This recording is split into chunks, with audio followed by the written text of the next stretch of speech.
ಆಕಾಶವಾಣಿ ವಾರ್ತೆಗಳು ಓದುತ್ತಿರುವವರು ಶ್ರೀಲಕ್ಷ್ಮಿ. ಮುಖ್ಯಾಂಶಗಳು. ಉತ್ತರಾಖಂಡದಲ್ಲಿಂದು ದೆಹಲಿ ಡೆಹ್ರಾಡೂನ್ ಆರ್ಥಿಕ ಕಾರಿಡಾರ್ ಉದ್ಘಾಟಿಸಲಿರುವ ಪ್ರಧಾನಿ ನರೇಂದ್ರ ಮೋದಿ. ಇಂದು ಸಂವಿಧಾನ ಶಿಲ್ಪಿ ಡಾ ಬಿಆರ್ ಅಂಬೇಡ್ಕರ್ 136ನೇ ಜಯಂತಿ. ಬಾಬಾ ಸಾಹೇಬರ ಆದರ್ಶಗಳನ್ನು ಅಳವಡಿಸಿಕೊಳ್ಳುವಂತೆ ರಾಷ್ಟ್ರಪತಿ ಕರೆ. ಇರಾನ್ ಬಂದರುಗಳ ಮೇಲೆ ಅಮೆರಿಕ ನೌಕಾ ದಿಗ್ಬಂಧನ ಜಾರಿ. ಎಲ್ಲಾ ಹಡಗುಗಳ ಕಠಿಣ ತಪಾಸಣೆ, ಮಿಲಿಟರಿ ಕಣ್ಗಾವಲು. ಮಹಿಳಾ ಅಥ್ಲೆಟಿಕ್ಸ್ಗಳಿಗೆ ಎಸ್ಆರ್ವೈ ಜೀನ್ ಪರೀಕ್ಷೆ ಕಡ್ಡಾಯಗೊಳಿಸಲು ಭಾರತೀಯ ಅಥ್ಲೆಟಿಕ್ಸ್ ಒಕ್ಕೂಟ ನಿರ್ಧಾರ. ಹಾಗೂ IPL T20 cricket Rajasthan Royals ವಿರುದ್ಧ ಸನ್ರೈಸರ್ಸ್ ಹೈದರಾಬಾದ್ ತಂಡಕ್ಕೆ 57 ರನ್ಗಳ ಜಯ. ವಾರ್ತೆಗಳ ವಿವರ.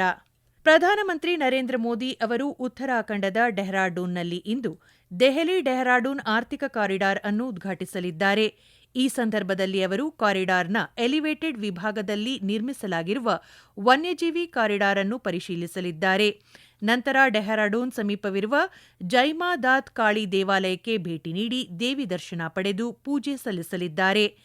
ಸುಮಾರು 12,000 ಕೋಟಿ ರೂಪಾಯಿಗೂ ಅಧಿಕ ವೆಚ್ಚದಲ್ಲಿ ನಿರ್ಮಿಸಲಾಗಿರುವ ಈ 213 ಕಿಲೋಮೀಟರ್ ಉದ್ದದ ಶತ್-ಪಥ ಕಾರಿಡಾರ್ ದೆಹಲಿ ಮತ್ತು ಡೆಹ್ರಾಡೂನ್ ನಡುವಿನ ಪ್ರಯಾಣದ ಸಮಯವನ್ನು ಪ್ರಸ್ತುತ ಇರುವ 6 ಗಂಟೆಗಳಿಂದ ಕೇವಲ 2.5 ಗಂಟೆಗಳಿಗೆ ಇಳಿಸಲಿದೆ.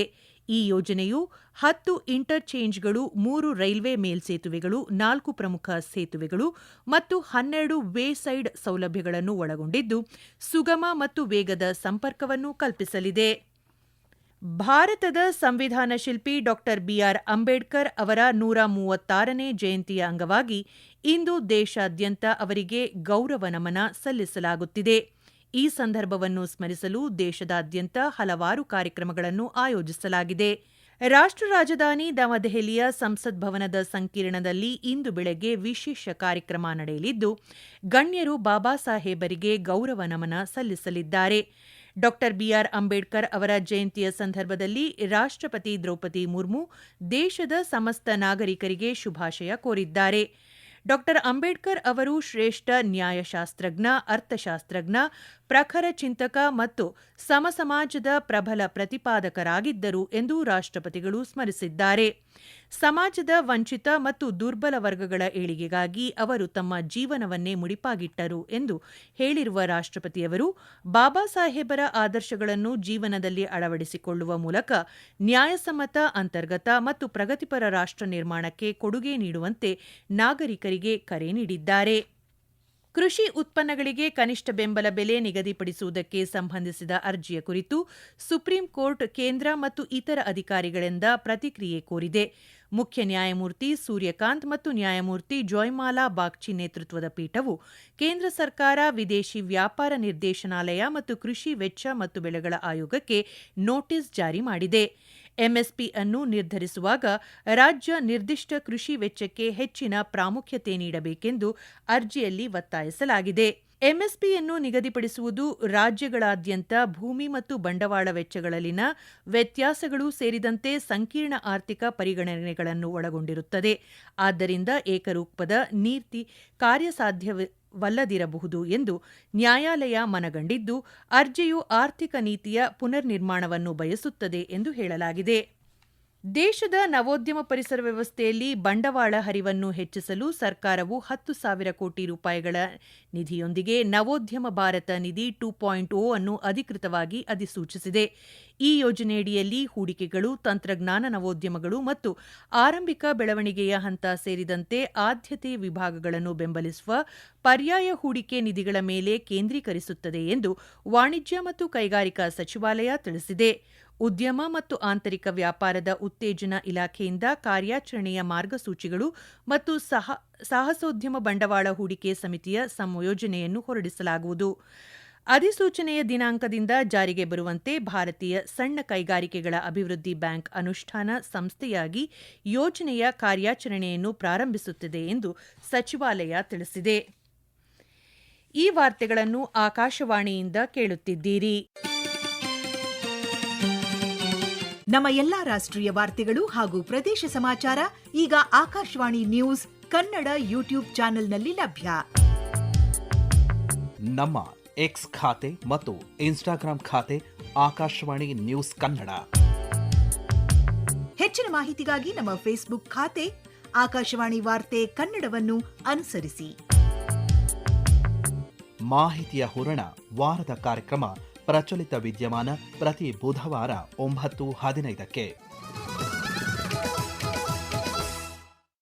ಪಾಕಿಸ್ತಾನದಲ್ಲಿ ನಡೆದ ಶಾಂತಿ ಮಾತುಕತೆಗಳು ವಿಫಲವಾದ ಬೆನ್ನಲ್ಲೇ ಅಮೆರಿಕ ನೌಕಾಪಡೆಯು ಇರಾನ್ನ ಬಂದರುಗಳ ಮೇಲೆ ಸಂಪೂರ್ಣ ನೌಕಾ ದಿಗ್ಬಂಧನವನ್ನು ಜಾರಿಗೆ ತಂದಿದೆ. ಇದು ಪಶ್ಚಿಮ ಏಷ್ಯಾದಲ್ಲಿ ಉದ್ವಿಗ್ನತೆಯನ್ನು ಮತ್ತಷ್ಟು ಹೆಚ್ಚಿಸಿದೆ. ನಿನ್ನೆ ಸಂಜೆ 7:30ರಿಂದ ಈ ದಿಗ್ಬಂಧನ ಜಾರಿಗೆ ಬಂದಿದ್ದು, ಪರ್ಷಿಯನ್ ಗಲ್ಫ್ ಮತ್ತು ಒಮಾನ್ ಗಲ್ಫ್ನ ಇರಾನ್ ಕರಾವಳಿ ಪ್ರದೇಶಗಳಿಗೆ ಪ್ರವೇಶಿಸುವ ಅಥವಾ ನಿರ್ಗಮಿಸುವ ಹಡಗುಗಳ ಮೇಲೆ ನಿರ್ಬಂಧ ಅನ್ವಯಿಸಲಿದೆ ಎಂದು ಅಮೆರಿಕದ ಕೇಂದ್ರೀಯ ಕಮಾಂಡ್ ತಿಳಿಸಿದೆ. ಇರಾನ್ ಹೊರತುಪಡಿಸಿ ಇತರ ತಾಣಗಳಿಗೆ ತೆರಳುವ ಹಡಗುಗಳು ಹಾರ್ಮೋಸ್ ಜಲಸಂಧಿಯ ಮೂಲಕ ಸಂಚರಿಸಬಹುದಾದರೂ ಕಠಿಣ ತಪಾಸಣೆ ಮತ್ತು ಮಿಲಿಟರಿ ಕಣ್ಗಾವಲನ್ನು ಎದುರಿಸಬೇಕಾಗುತ್ತದೆ ಎಂದು ಅಧಿಕಾರಿಗಳು ತಿಳಿಸಿದ್ದಾರೆ. ಕಠಿಣ ಸಮಯದಲ್ಲಿ ಇರಾನ್ಗೆ ವಿಶ್ವಾಸಾರ್ಹ ಮತ್ತು ಸಹಾನುಭೂತಿಯ ಪಾಲುದಾರನಾಗಿ ಬೆಂಬಲ ನೀಡಿದ ಭಾರತ ಸರ್ಕಾರ ಮತ್ತು ಜನತೆಗೆ ಭಾರತದಲ್ಲಿನ ಇರಾನ್ ರಾಯಭಾರಿ ಡಾ ಮೊಹಮ್ಮದ್ ಫತಲಿ ಕೃತಜ್ಞತೆ ಸಲ್ಲಿಸಿದ್ದಾರೆ. ನವದೆಹಲಿಯಲ್ಲಿ ಸುದ್ದಿಗಾರರೊಂದಿಗೆ ಮಾತನಾಡಿದ ಅವರು, ಸಂಕಷ್ಟದ ಸಮಯದಲ್ಲಿ ಅಗತ್ಯ ವ್ಯವಸ್ಥೆಗಳನ್ನು ಕಲ್ಪಿಸಿಕೊಟ್ಟಿದ್ದಕ್ಕಾಗಿ ಭಾರತಕ್ಕೆ ಧನ್ಯವಾದ ತಿಳಿಸಿದರು. ಭಾರತ ಮತ್ತು ಇರಾನ್ ಸಾಮಾನ್ಯ ಹಿತಾಸಕ್ತಿಗಳನ್ನು ಹೊಂದಿದ್ದು, ಮುಂದಿನ ದಿನಗಳಲ್ಲಿ ಉಭಯ ದೇಶಗಳ ನಡುವಿನ ಉತ್ತಮ ಬಾಂಧವ್ಯ ಮುಂದುವರಿಯಲಿದೆ ಎಂದು ಅವರು ವಿಶ್ವಾಸ ವ್ಯಕ್ತಪಡಿಸಿದರು. ಪ್ಯಾರಿಸ್ನಲ್ಲಿ ನಿನ್ನೆ ಭಾರತದ ವಿದೇಶಾಂಗ ಕಾರ್ಯದರ್ಶಿ ವಿಕ್ರಮ್ ಮಿಸ್ರಿ ಹಾಗೂ ಫ್ರಾನ್ಸ್ನ ಯುರೋಪ್ ಮತ್ತು ವಿದೇಶಾಂಗ ವ್ಯವಹಾರಗಳ ಸಚಿವಾಲಯದ ಪ್ರಧಾನ ಕಾರ್ಯದರ್ಶಿ ಮಾರ್ಟಿನ್ ಬ್ರಿಯಾನ್ಸ್ ಅವರ ಸಹ ಅಧ್ಯಕ್ಷತೆಯಲ್ಲಿ ಭಾರತ ಫ್ರಾನ್ಸ್ ವಿದೇಶಾಂಗ ಕಚೇರಿ ಸಮಾಲೋಚನಾ ಸಭೆ ನಡೆಯಿತು. ಸಭೆಯ ವೇಳೆ ದ್ವಿಪಕ್ಷೀಯ ಪಾಲುದಾರಿಕೆಯನ್ನು ವಿಶೇಷ ಜಾಗತಿಕ ಕಾರ್ಯತಂತ್ರದ ಪಾಲುದಾರಿಕೆಗೆ ಮೇಲ್ದರ್ಜೆಗೇರಿಸುವ ಹಿನ್ನೆಲೆಯಲ್ಲಿ ಸಾಧಿಸಲಾಗಿರುವ ಪ್ರಗತಿಯನ್ನು ಹಾಗೂ ದ್ವಿಪಕ್ಷೀಯ ವ್ಯಾಪಾರದ ವಿವಿಧ ಆಯಾಮಗಳಲ್ಲಿ ಬಲಗೊಳ್ಳುತ್ತಿರುವ ಪಾಲುದಾರಿಕೆ ಕುರಿತು ಸಮಗ್ರ ಪರಿಶೀಲನೆ ನಡೆಸಲಾಗಿದೆ ಎಂದು ವಿದೇಶಾಂಗ ವ್ಯವಹಾರಗಳ ಸಚಿವಾಲಯ ತಿಳಿಸಿದೆ. ದೇಶದ ಚಿಲ್ಲರೆ ಹಣದುಬ್ಬರ ಪ್ರಮಾಣ ಕಳೆದ ಮಾರ್ಚ್ ತಿಂಗಳಲ್ಲಿ ಶೇಕಡಾ 3.4ಕ್ಕೆ ಏರಿಕೆಯಾಗಿದೆ. ಈ ವರ್ಷದ ಫೆಬ್ರವರಿ ತಿಂಗಳಲ್ಲಿ ಈ ಪ್ರಮಾಣ ಶೇಕಡಾ 3.21ರಷ್ಟಿತ್ತು. ಕೇಂದ್ರ ಅಂಕಿಅಂಶ ಮತ್ತು ಕಾರ್ಯಕ್ರಮ ಅನುಷ್ಠಾನ ಸಚಿವಾಲಯ ಬಿಡುಗಡೆ ಮಾಡಿರುವ ವರದಿ ಪ್ರಕಾರ ಗ್ರಾಮೀಣ ಭಾಗದಲ್ಲಿ ಹಣದುಬ್ಬರ ಶೇಕಡಾ 3.63ಕ್ಕೆ ಏರಿಕೆಯಾಗಿದ್ದರೆ ನಗರ ಪ್ರದೇಶಗಳಲ್ಲಿ ಶೇಕಡಾ 3.11ರಷ್ಟು ದಾಖಲಾಗಿದೆ. ಭಾರತೀಯ ಅಥ್ಲೆಟಿಕ್ಸ್ ಒಕ್ಕೂಟ ಎಎಫ್ಐ ಈ ವರ್ಷದಿಂದ ಮಹಿಳಾ ಕ್ರೀಡಾಪಟುಗಳಿಗೆ ಎಸ್ಆರ್ವೈ ಜೀನ್ ಪರೀಕ್ಷೆಯನ್ನು ಕಡ್ಡಾಯಗೊಳಿಸಲು ನಿರ್ಧರಿಸಿದೆ. ದಕ್ಷಿಣ ಏಷ್ಯಾ ಅಥ್ಲೆಟಿಕ್ಸ್ ಒಕ್ಕೂಟದ ಅಧ್ಯಕ್ಷ ಡಾ ಲಲಿತ್ ಕೆ ಬಾನೋಟ್ ನಿನ್ನೆ ಸಂಜೆ ಕೊಹಿಮಾದಲ್ಲಿ ನಡೆದ ಸುದ್ದಿಗೋಷ್ಠಿಯಲ್ಲಿ ಈ ವಿಷಯ ತಿಳಿಸಿದ್ದಾರೆ. ಇದೇ ಮೊದಲ ಬಾರಿಗೆ ಭಾರತೀಯ ಅಥ್ಲೆಟಿಕ್ಸ್ ಒಕ್ಕೂಟದ ವಾರ್ಷಿಕ ಮಹಾಸಭೆ ನಾಗಾಲ್ಯಾಂಡ್ನಲ್ಲಿ ಆಯೋಜನೆಗೊಂಡಿದ್ದು, ಇಂದಿನಿಂದ 2 ದಿನಗಳ ಕಾಲ ಕೊಹಿಮಾದಲ್ಲಿ ನಡೆಯಲಿದೆ. ಮುಖ್ಯಮಂತ್ರಿ ನೆಫಿಯು ರಿಯೋ ಈ ಸಭೆಯನ್ನು ಉದ್ಘಾಟಿಸಲಿದ್ದಾರೆ. ಹೈದರಾಬಾದ್ನ ರಾಜೀವ್ ಗಾಂಧಿ ಅಂತಾರಾಷ್ಟ್ರೀಯ ಕ್ರೀಡಾಂಗಣದಲ್ಲಿ ಕಳೆದ ರಾತ್ರಿ ನಡೆದ ಐಪಿಎಲ್ ಟಿ20 ಕ್ರಿಕೆಟ್ ಪಂದ್ಯದಲ್ಲಿ ರಾಜಸ್ಥಾನ್ ರಾಯಲ್ಸ್ ವಿರುದ್ಧ ಸನ್ರೈಸರ್ಸ್ ಹೈದರಾಬಾದ್ ತಂಡ 57 ರನ್ಗಳ ಗೆಲುವು ದಾಖಲಿಸಿದೆ. ಟಾಸ್ ಸೋತು ಮೊದಲು ಬ್ಯಾಟಿಂಗ್ ಮಾಡಿದ ಹೈದರಾಬಾದ್ ತಂಡ ನಿಗದಿತ 20 ಓವರ್ಗಳಲ್ಲಿ 6 ವಿಕೆಟ್ ನಷ್ಟಕ್ಕೆ 216 ರನ್ ಗಳಿಸಿತು. ಪ್ರತಿಯಾಗಿ ರಾಜಸ್ಥಾನ್ ತಂಡ 19 ಓವರ್ಗಳಲ್ಲಿ ತನ್ನೆಲ್ಲಾ ವಿಕೆಟ್ ಕಳೆದುಕೊಂಡು 159 ರನ್ ಗಳಿಸಲಷ್ಟೇ ಶಕ್ತವಾಯಿತು. ಮೊದಲ ಇನ್ನಿಂಗ್ಸ್ನಲ್ಲಿ ಹೈದರಾಬಾದ್ ಪರ ಇಶಾನ್ ಕಿಶನ್ 91 ಹಾಗೂ ಹೆನ್ರಿಚ್ ಕ್ಲಾಸನ್ 40 ರನ್ ಗಳಿಸಿ ರಾಜಸ್ಥಾನಕ್ಕೆ ಬೃಹತ್ ಗುರಿ ನೀಡುವಲ್ಲಿ ಪ್ರಮುಖ ಪಾತ್ರ ವಹಿಸಿದರು. ತಮ್ಮ ಉತ್ತಮ ಬೌಲಿಂಗ್ ಪ್ರದರ್ಶನಕ್ಕೆ ಪ್ರಫುಲ್ ಹಿಂಗೆ ಅವರಿಗೆ ಪಂದ್ಯಶ್ರೇಷ್ಠ ಪ್ರಶಸ್ತಿ ನೀಡಲಾಯಿತು. ಈಗ ಮತ್ತೊಮ್ಮೆ ಮುಖ್ಯಾಂಶಗಳು.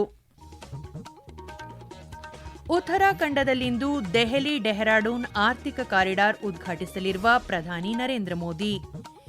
ಇಂದು ಸಂವಿಧಾನ ಶಿಲ್ಪಿ ಡಾ ಬಿಆರ್ ಅಂಬೇಡ್ಕರ್ 136ನೇ ಜಯಂತಿ. ಬಾಬಾ ಸಾಹೇಬರ ಆದರ್ಶಗಳನ್ನು ಅಳವಡಿಸಿಕೊಳ್ಳುವಂತೆ ರಾಷ್ಟ್ರಪತಿ ಕರೆ. ಇರಾನ್ ಬಂದರುಗಳ ಮೇಲೆ ಅಮೆರಿಕ ನೌಕಾ ದಿಗ್ಬಂಧನ ಜಾರಿ. ಎಲ್ಲ ಹಡಗುಗಳ ಕಠಿಣ ತಪಾಸಣೆ, ಮಿಲಿಟರಿ ಕಣ್ಗಾವಲು. ಮಹಿಳಾ ಅಥ್ಲೆಟಿಕ್ಸ್ಗಳಿಗೆ ಎಸ್ಆರ್ವೈ ಜೀನ್ ಪರೀಕ್ಷೆ ಕಡ್ಡಾಯಗೊಳಿಸಲು ಭಾರತೀಯ ಅಥ್ಲೆಟಿಕ್ಸ್ ಒಕ್ಕೂಟ ನಿರ್ಧಾರ. ಹಾಗೂ IPL T20 cricket Rajasthan Royals ವಿರುದ್ಧ ಸನ್ರೈಸರ್ಸ್ ಹೈದರಾಬಾದ್ ತಂಡಕ್ಕೆ 57 ರನ್ಗಳ ಜಯ. ಇಲ್ಲಿಗೆ ವಾರ್ತಾ ಪ್ರಸಾರ ಮುಕ್ತಾಯವಾಯಿತು. ನಮ್ಮ ಮುಂದಿನ ವಾರ್ತಾ ಪ್ರಸಾರ ಮಧ್ಯಾಹ್ನ 12 ಗಂಟೆಗೆ.